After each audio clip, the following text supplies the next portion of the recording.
Hey, Motorman here. I just got a set of Tab performance mufflers. I got the 4-inch slash cut, and I'm going to let you hear what they sound like, and I'm going to show you how easy it is to install them. So let's go.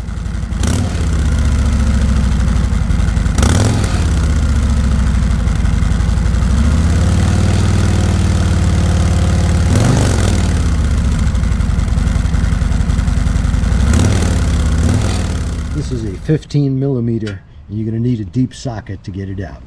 You have to take these two bolts out. These are a 1/2 inch.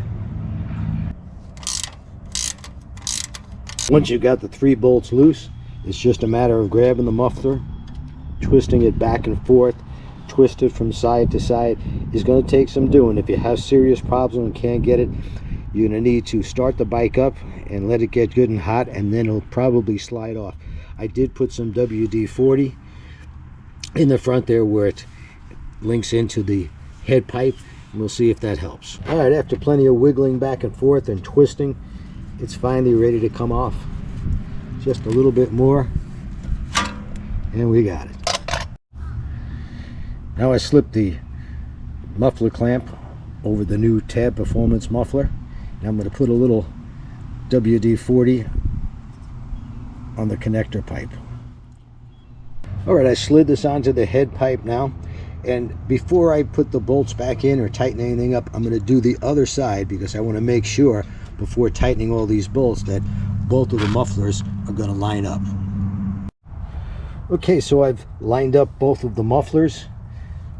The slip-on mufflers slipped on with a little persuasion from a rubber hammer, and now I've got to tighten it up. I keep a torque wrench in my hand. I'm going to torque this to 6,042 kilometers, whatever. I'm just going to tighten it really good. I've done this 100 times, never had a problem with them loosening up. The muffler clamps are the ones that you got to make sure they're good and tight. Like I said, you know, the torque rating I think is on these is 6,000 gigabytes, or for metrics, tighter than a clam's ass. But you don't want these to leak. Next thing you want to do after you get everything tightened up is don't start the bike until you've cleaned the mufflers. Get all your fingerprints off the mufflers. If you don't do that, as soon as the mufflers heat up, those fingerprints are on there for life.